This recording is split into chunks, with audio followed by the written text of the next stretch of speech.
going on YouTube? It's Wrath, hanging out today, playing some Dawn of Gods. I want to thank you guys so much for coming to hang out with me today. And if you liked the video, please make sure and smash that thumbs up button to show your support. And if you haven't already, don't forget to subscribe as well.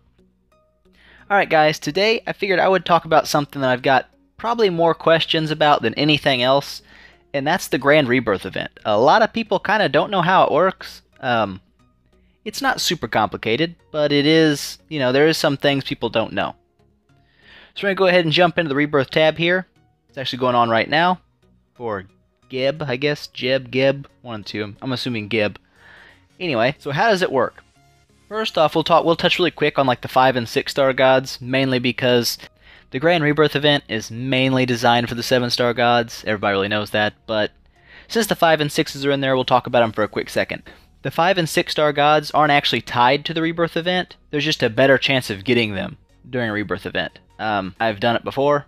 I've gotten Frey like 4 times, and 2 of those weren't even during the event. Another big difference between the 5 and 6 and the 7 stars is the 5 and 6 star gods, as you look down here, it actually is an increased chance when you evolve as well. So if you evolve 2 4-star gods into a 5-star god, you still have that times 10 chance to get whatever the 5-star god is, in this case Epimetheus. Same with your 6-star, if you evolve 2 5-star gods, you're more likely to get Athena than you normally would be. This is not the same for 7-star gods. If you look up here, it is only by using rebirths. So evolutions do not count toward an event god, it's only rebirths. You have to be using rebirths. A lot of people ask, is there like a certain amount of times you have to rebirth before you can actually get the 7-star god? And there is. You are guaranteed any event 7-star god after 30 tries to get him. So, it's definitely, if you get it in 30 tries, you paid out the maximum, okay? Bad luck all around, but, that's kind of how it works. Depending on how the math works, I'm not sure what the percent chance on each rebirth is, but if the math is linear, meaning it increases by the same amount every time you do a rebirth, it would be every time you do a rebirth for an event god, you gain 3.33% chance to get them.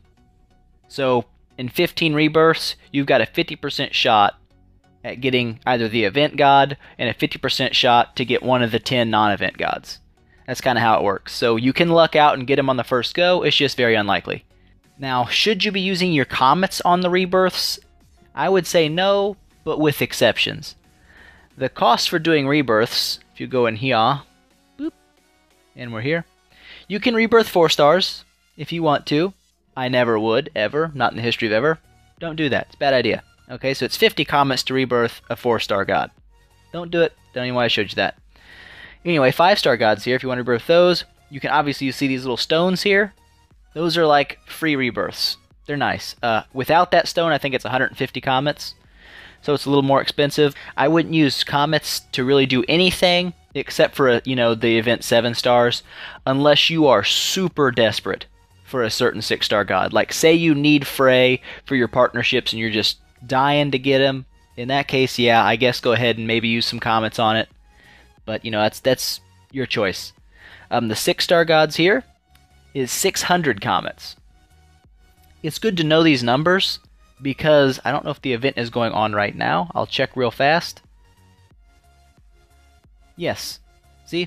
Talk about fortuitous timing. Alright, you'll see these events here. Like every now and again when a Grand Rebirth event comes around, you'll also get a loyalty event with it that says, use comets or rebirth items on Rebirth and get the following rewards. This is great, okay? Because if you do a single 7-star rebirth, whether it's with a stone or with comets itself, you will get the first 3 rewards, which is 4 mystic runes, a grand summon stone, bunch of good crap, bunch of elixirs there, 40 elixirs.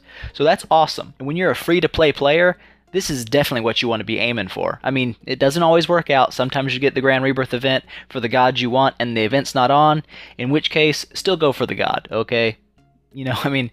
They're definitely worth it. But this is just a nice little bonus if it pops up with your event that you're going for. Alright, so getting back into these costs here. Boop. The 7-star gods, if you're going to rebirth one of them. Oh, it's assigned.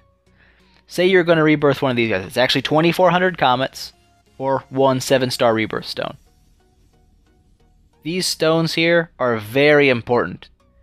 Pretty much the only place, I haven't really seen any other places to get them other than your daily sign-in rewards. You can get a 5 and 6 star once a month. No 7 stars, kind of a pain in the butt there.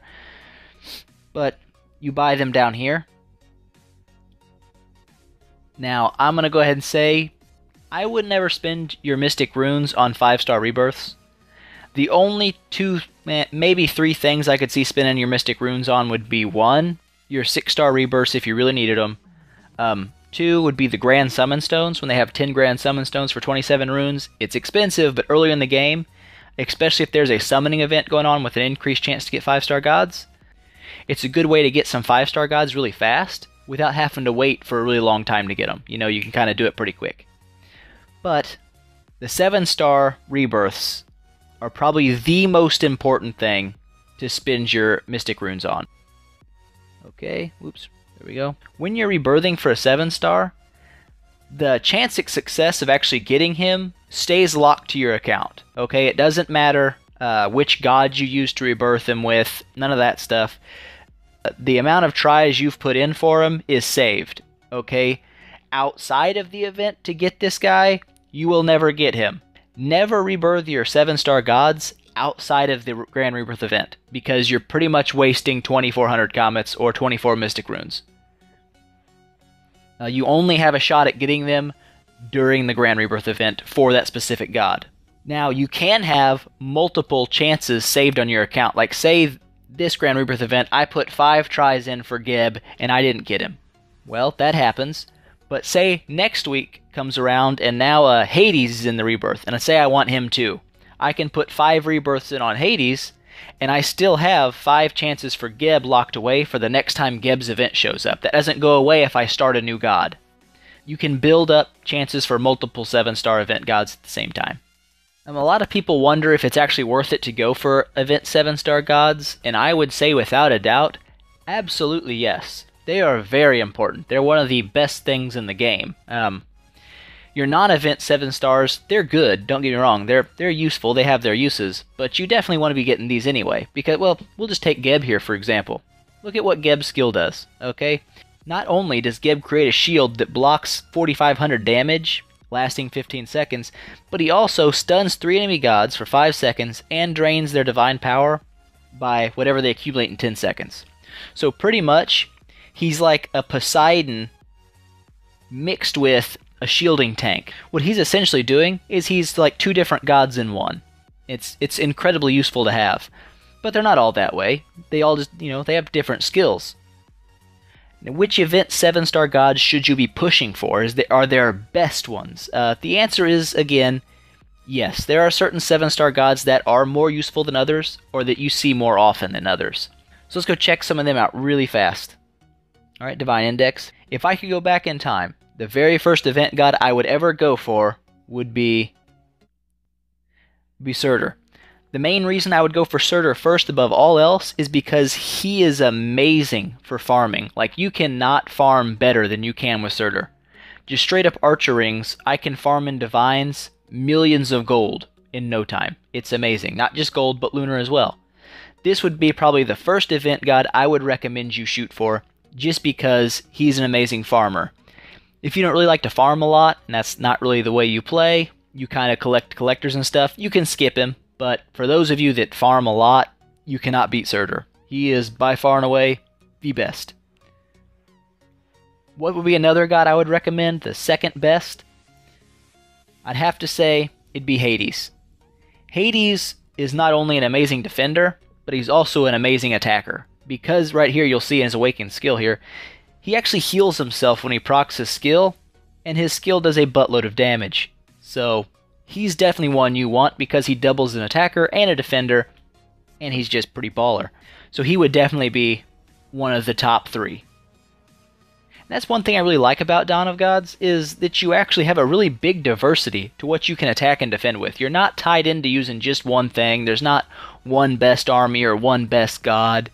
You can use whatever, and that's really cool. It lets you kind of, play around with different playstyles. It's fun. So that's pretty much all there is about the Grand Rebirth. It's not super complicated, but there is some stuff they don't tell you. It's not really readily available for you to just find it and know oh, okay, that's how it works.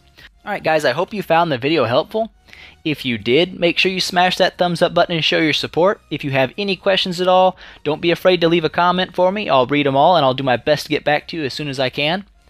I want to thank you so much for watching, guys, and I will see you all next time.